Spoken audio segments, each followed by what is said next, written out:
Hola, mi nombre es Juan Antonio y en esta sesión de hoy os voy a mostrar cómo representar y ajustar datos experimentales. Los objetivos concretos de la sesión serían conocer las bases de la representación gráfica de resultados experimentales y aprenderemos a aplicar el método de ajustes por mínimos cuadrados al estudio de la correlación entre dos magnitudes físicas. El contenido concreto de la sesión será el siguiente. Primero, os mostraré cuáles son las normas básicas para la construcción de gráficas de datos experimentales. Os indicaré un ejemplo de cómo hacerlo con un programa, en este caso he elegido el Excel. Veremos las bases matemáticas del ajuste de datos experimentales a una recta por el método mínimos cuadrados. También os mostraré cómo hacerlo con el Excel y finalmente os plantearé un ejercicio para que lo hagáis vosotros.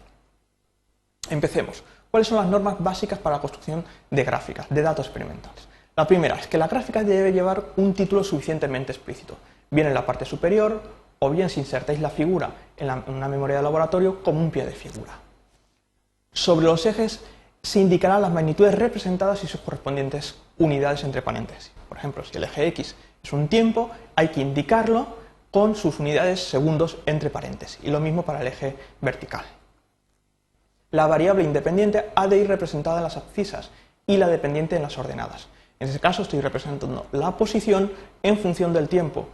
Por eso, como el tiempo es la variable independiente, esta ha de ir en el eje de las abscisas. Las escalas de los ejes ha de permitir una lectura rápida y debe abarcar el intervalo de los puntos experimentales. Una lectura rápida, es decir, que además entre 0,5 y 1, por ejemplo, entre 0,5 y 1 segundo, tenemos que tener ahí divisiones más pequeñas para que permita una lectura rápida. Y lo mismo para el eje vertical. Y es aconsejable no elegir los ejes de forma que uno de los puntos recaiga sobre el eje, porque impediría esta lectura rápida del mismo. Importante, nunca deben unirse los puntos experimentales. Por ejemplo, entre este punto y este punto no se puede trazar una línea recta que los una. ¿Por qué? Porque los puntos experimentales son puntos discretos. Yo solamente he hecho esta medida y esta medida, pero entre esta y esta no he hecho más medidas, no puedo unirlo. ¿De acuerdo? Lo que sí que puedo trazar es la curva ajustada mediante una línea continua. Aquí nos vamos a ceñir únicamente a ajustes de tipo lineal. Vamos a aprender cómo se hace este tipo de gráficas, por ejemplo, con el Excel.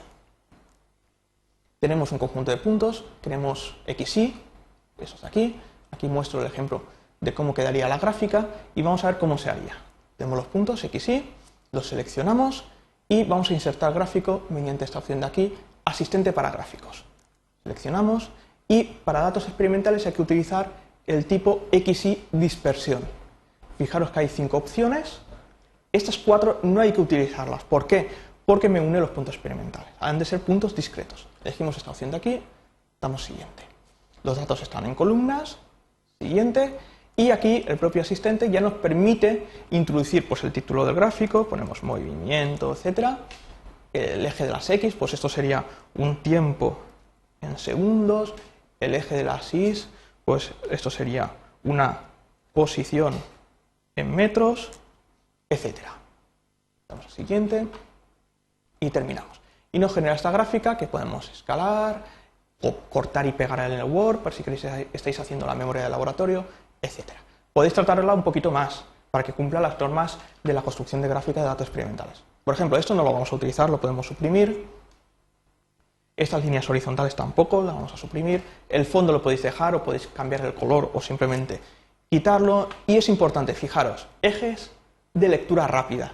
Aquí no tengo divisiones. Entonces lo que vamos a hacer, divisiones más pequeñas entre 0 y 1 segundo. Entonces lo que hacemos es pinchar al eje, botón derecho y damos formato de ejes. Y vamos, además de la graduación principal, vamos a darle una graduación secundaria también exterior. ¿De acuerdo? Ahí ya tengo pues, este punto mejor localizado a través del eje de la graduación secundaria.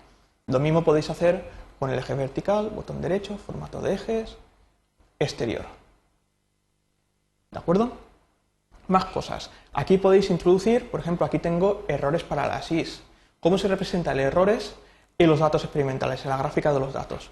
Eso se hace, pincha sobre el dato, botón derecho y vamos a dar formato a la serie de datos. Entonces, fijaros que aparece cuál es el error, las barras de error de las X y las barras de error de las Y. En este caso solamente tenemos Y, vamos a las Y, vamos a elegir que sea por arriba y por abajo y podemos dar un valor fijo, un porcentaje, nosotros vamos a dar un valor personalizado. ¿Qué valor personalizado? Por arriba tenemos se puede desviar hasta estos valores y por abajo también. Le damos a aceptar y ya tenemos aquí nuestras barras de error. Si tuviéramos otra columna con las barras de error de las X, pues haríamos algo similar. Luego podemos nunca unir los puntos, insisto, pero sí representar la línea que mejor se ajusta.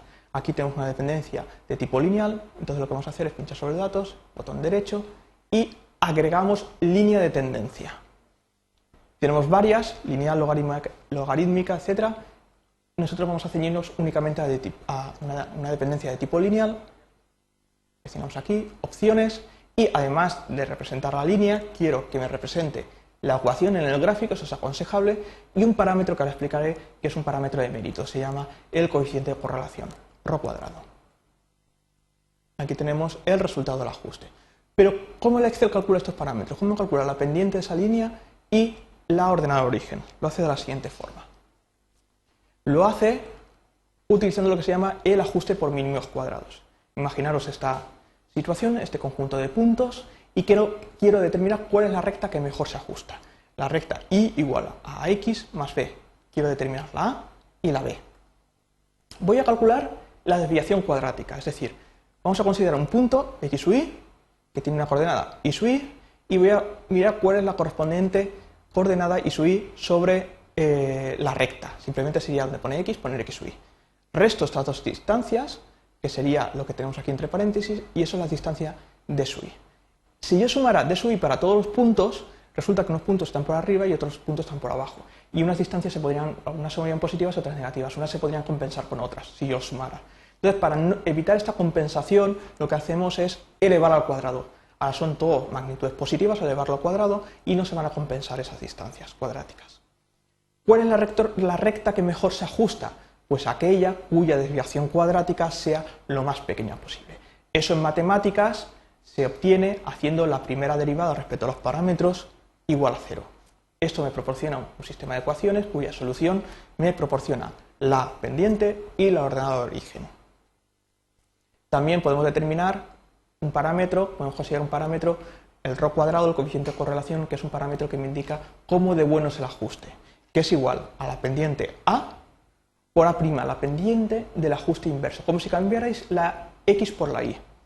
Si fuera un ajuste perfecto, todos los puntos recaerían sobre la recta y a' sería igual a la inversa de a y ρ cuadrado valdría la unidad. Pero como no es perfecto, los puntos se van respecto a la recta, este parámetro es ligeramente inferior a la unidad. Es tanto más bueno el ajuste cuanto más se aproxima a la unidad. También podéis determinar los errores cometidos en la determinación de la pendiente de la ordenada de origen. Aquí hay varias posibilidades. Una, la que voy a presentaros aquí, es la que fue publicada en la revista American Journal of Physics. Os dejo la referencia por si queréis consultarla. Y nos dice que el error de la pendiente es la pendiente por este parámetro de aquí. Y tenemos también otra expresión para el error de la ordenada de origen. Todo esto, no os preocupéis, parece un poco complejo, pero esto está ya programado en el Excel y es muy fácil de hacerlo. Se hace mediante la función estimación lineal. Vamos a ver cómo se hace. Vuelvo al Excel y lo tenéis aquí. Lo tenéis aquí. Fijaros, tenemos la pendiente, la ordenada del origen, el error de la pendiente, el error de la ordenada del origen, el parámetro ρ cuadrado, que fijaros que es próximo a la unidad, y este parámetro, el error en la estimación de la y, que no lo vamos a utilizar nosotros. ¿Cómo se hace? Fijaros aquí. Se utiliza insertando la función estimación lineal. Vamos a ver cómo se hace. Ponemos aquí, vamos a hacerlo desde 0 y seleccionamos esta celda y insertamos función. Hemos dicho que se llama estimación lineal. La tenemos aquí. Le vamos a aceptar y nos va pidiendo los parámetros. ¿Qué parámetros vamos a introducir? Nos pide las y. Las y son todas estas de aquí. Las x, estas de aquí. Constante y estadística. Constante puede tomar valores verdadero o falso. Si ponéis falso, significa que la ordenada fuerza a que la ordenada en el origen valga 0. Si ponéis verdadero, el Excel calcula por el método de mínimos cuadrados cuánto vale la ordenada del origen. Vamos a ponerle verdadero. Y estadística, lo mismo, verdadero y falso. Vamos a elegir verdadero para que me devuelva todos los parámetros, además de la pendiente. Seleccionamos verdadero. Si ponéis falso, solamente devolvería la pendiente. Verdadero. Y le damos a aceptar. Y fijaros que solamente, aunque le haya puesto verdadero en estadística, solamente me devuelve el valor de la pendiente. ¿Por qué? Porque estimación lineal es una función matricial. Y para indicarle que el resultado me lo devuelva en una matriz, os he dejado aquí cómo se hace. Vamos a elegir, es una matriz de 3 filas por 2 columnas. Para elegirlo se aprieta F2 y luego hay que apretar control mayúscula intro. Control mayúscula intro. Y fijaros que ya me ha devuelto todos los parámetros que queríamos. ¿De acuerdo? En la orden de origen y los errores correspondientes al coeficiente de correlación. En resumen, ¿qué es lo que hemos hecho? Hemos aprendido cuáles son las normas básicas para la construcción de gráficas, hemos aprendido a construir estas gráficas de datos experimentales con el Excel, hemos aprendido algunas nociones básicas sobre las bases matemáticas del método de ajuste por mínimos cuadrados y hemos aprendido a hacer ajustes lineales con el Excel. Y os planteo un ejercicio, os doy una tabla de valores de tensión e intensidad y quiero que representéis la tensión en función de la intensidad, que hagáis un ajuste por mínimos cuadrados y que a partir del valor de la pendiente me digáis cuánto vale el valor de la resistencia. ¿De acuerdo? Os dejo mi correo electrónico para cualquier aclaración os pongáis en contacto conmigo. Gracias por vuestra atención.